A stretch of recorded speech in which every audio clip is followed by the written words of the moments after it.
Not exactly good morning, but hello. Currently only wearing a bra and underwear, but what I wanted to say is that one nice discovery about this hostel, which isn't nice at all when you've showered, is that the whole floor gets wet because the shower doesn't have a door, and apparently, like, this room is on an angle, and so every time you shower, all the water goes like this. So right now even the bit next to the door is wet, so I'm kind of pissed. I was so desperate for sleep that I slept for about 11 hours today, and so right now it's 11:30 and I haven't even done my makeup because I only woke up 3/4 of an hour ago. So right now I'm going to do my makeup and then I'm gonna explore some of Rome. Don't really have a plan for today. I maybe want to see the Colosseum, obviously, and the Pantheon, and the like there's a few points or something. That's one thing I want to see. I am going to do my makeup, so let's do the finger clicking thing. Okay, so I've gotten ready. Right now it's 12:30, so I'm gonna leave in like a moment.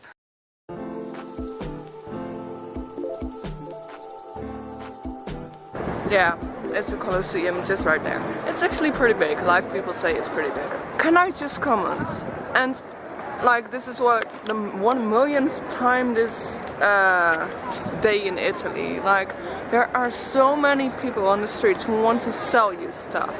And it also depends on the weather. Like yesterday it was umbrellas, and now it's like water bottles, and it's always like roses or drawings or something.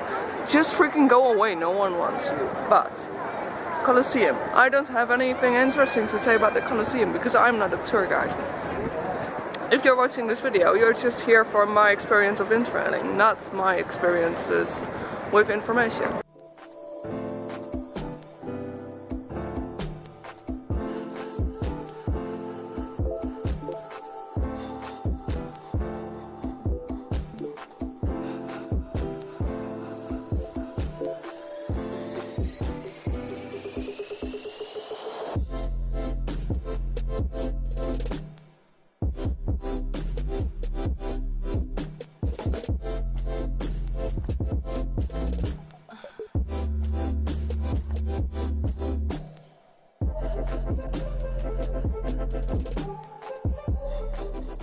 So far, Rome is a city of sidetracking, which I don't mind at all. I love when I can sidetrack in a city, and by which I mean that you see something pretty and you just check it out. For example, that wasn't the case in Florence. Florence had so little to do, so it wasn't a city of sidetracking. But right now I've seen something pretty and I'm gonna walk towards it, so that's a good thing.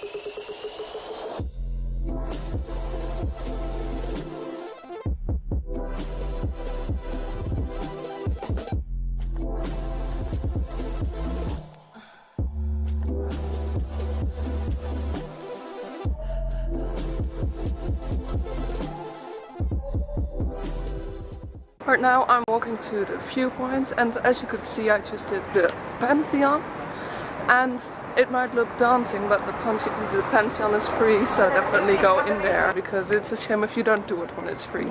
Right now I'm gonna walk to like this place, can't pronounce it. There's a park attached to it, and obviously I want to sit there in the shadows for a bit because I've been walking for quite a few hours right now.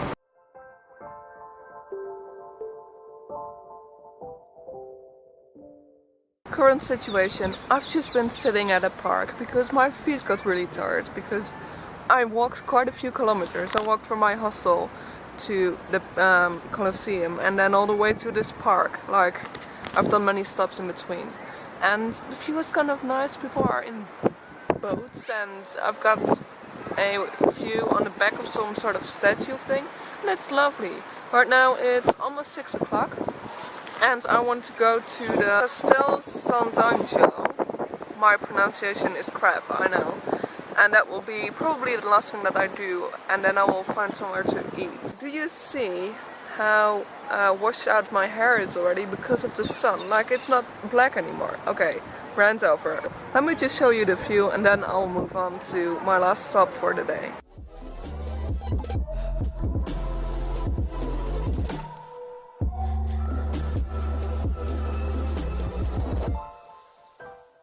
So this is that thing that I was talking about. I forgot the name again, because that's how I am. But as you can see behind me, maybe I need to just show you in a pan view. But I've just walked to the Vatican. How? Like, it was really far away, but I've walked there? Okay, so I'll do a little pan shot, and then I'll catch the metro back to where sort of like my hostel is, because I have found a place to eat dinner.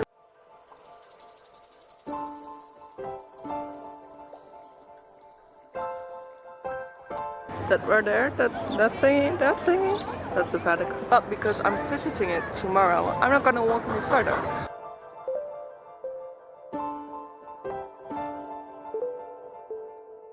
I have just eaten a wonderful meal at the restaurant called Kathmandu. Like, this is a picture of the food. My phone was totally dead. The last bit that I had to walk without navigation because my phone was dead. That food was lovely, and it was only €5. And I think if I cannot find a place to eat tomorrow, then I'll go there again. Because it was really lovely, it was quick, it was filling, it was kind of spicy. And I think I got burned on the top of my head right here. Because obviously there's no hair there, so I think I got sunburned. Still not happy with the hostel situation, but oh well. They didn't kick me out of this room because I was really concerned that they would move my stuff. Maybe this will mean that they will charge me extra for being in this room, but I'm not gonna pay that. So I need to tell you a little story before I go to sleep. It's like 11 or something. So I was minding my own business on my phone when I heard the doorbell ring. And it went over and over and over again. And I thought, oh, that is a guest who doesn't have a key. I let it go for a little bit, and then I realized that it might be very serious. So I checked it out. I walked all the way down to the front door, and I opened the door, and there was a guy. And I said, come in. And he immediately showed me his phone on Google Translate, and it said, I'm a guest. And so I said, come in. I do not belong to the hostel, but I'm also a guest. He spoke Portuguese. He was from Brazil. Obviously, I do not speak any Portuguese. And so our whole conversation was through Google Translate. What it came down to is that the owners of this hostel are not present right now. I knew that because they would have answered the door. They sleep somewhere else. I tried to say to this guy, like, you aren't going to have a room tonight because the owners aren't here, and I've only got a key to the hostel, but I don't have a key to a hostel room. He was thirsty, so I showed him the kitchen, which we weren't allowed into because it said private. But the guy really wanted to drink something. I showed him my room, like, you don't want to stay in this hostel. Please, you do not want to stay in this hostel. And so I put my arm through the window and I showed him the shower and the tininess of this room. And we both came to the conclusion that this isn't a good hostel. And so I said to him that I'm in the top bedroom if he needed me. And then like half an hour later I got this feeling of guilt. Like, I cannot leave this guy like this. So I came down again and I had two like those sandwiches that I've got. So I gave him those and he was very happy with that. And then I said to him, sleep on the couch, and as soon as you wake up and as soon as the sun basically rises, look for another hostel. Luckily he hadn't paid a thing yet, and of course he isn't going to pay the cancellation fee because that would be ridiculous. And this is just a case that this hostel is so crap. I honestly believe that that guy has said on email that he would arrive late. He didn't speak a lot of English, and I didn't mind because he was helpless like me, and he handled it so well. I burst out in tears when I first came here. And he didn't. He was very calm. And I said to him, like, I'm very concerned about you and I hope everything is going to be okay. And so I really, really hope that tomorrow morning he's going to look for something else. It shouldn't be this way. You should be welcome as a guest in a hostel. And it isn't. Good morning. If you wonder why I always do good morning in here, well, you can't have a good morning and a good night and whatever in a hellhole like this. As you can see, I'm in the Vatican right now, and I won't do like a whole 5-minute footage clip of the Vatican because that would just be boring. But here are just some few shots that I really enjoyed, especially like this really big head behind me.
I've just come out of the Vatican Museum and the church, and it was very busy towards the end.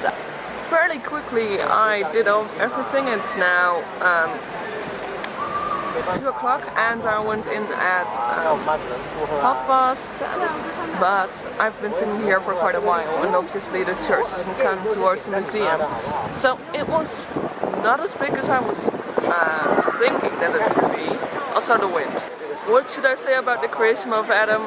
It's this big if you look up. Like you cannot really see it, and especially what bothered me was the tour groups. The tour groups really ruined it for you. If you, like me, are a single person for this museum, then you will find that the tour groups just really make everything so much harder because you can't get through everything. And also because some parts of the museum are really small, that you have to get through like a single person door with all those people. Like there were thousands of people in there, so that was kind of a disappointment. It was a good thing that you didn't have to like go into a queue again to go into the church, because when you go into the museum you get outside and right next to it is the church, so you don't actually have to get into a line, which I do see happening, which I will film for you in a little while. I don't know if you can see it, but there's a queue going on right there, and then it goes all the way back on the fountain, and then like it starts there, I presume, but I don't know if that's for the church or for something else. I even posted a postcard. Here's a picture to my grandmother, so she won't see this vlog, but she probably has a postcard by now. Also, one thing which I already addressed yesterday, but I want to address again, is the street sellers. I was so happy that when I came here I didn't see a single street seller, because the Vatican is a holy place, I presumed. No. As soon as you leave the church there are street sellers. I freaking hate these street sellers, because I'm sorry to get a little bit racist right here, but I need to. These street sellers are either Indian, from India, or from Pakistan, or sometimes they're like black people. They're never just regular white people, because we know that they are freaking annoying. It's close to 6 o'clock and I found something to do. I wasn't looking the whole time. but I'm going to Aventine Hill because there is supposed to be a cool photo opportunity. And then on my way back, because I will pass the Colosseum anyway, I will just take a few pictures again of the Colosseum, because I only took one and that appeared on my Instagram story, but I think that I can actually take a good and nice picture of it, because today at the Vatican I didn't really take nice pictures because everyone takes pictures of statues and paintings and it's not really interesting to see. So I'm trying to get like a photo opportunity and that is what I will do. What is this hair doing?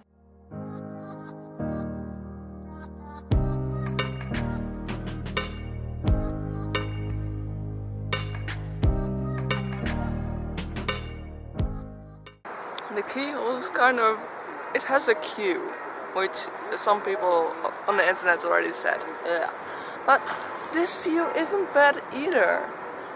Of course I'm gonna check out like that keyhole thing, but like this is Rome to me. I almost wanted to say Florence. Okay, just did the keyhole thing. As you can see, maybe, like, there's a queue to the keyhole. What should you think about it? Well, it's fun to do. I took a picture, maybe I'll post it. The picture is kind of bad because the keyhole is so small that I cannot exactly do it with my camera. I had to do it with my phone. So that was the whole thing.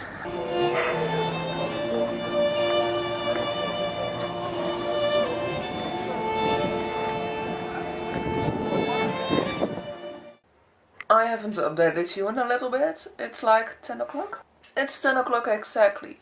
And I've just uploaded my Instagram photos for today. I'm not really happy with them, but who cares.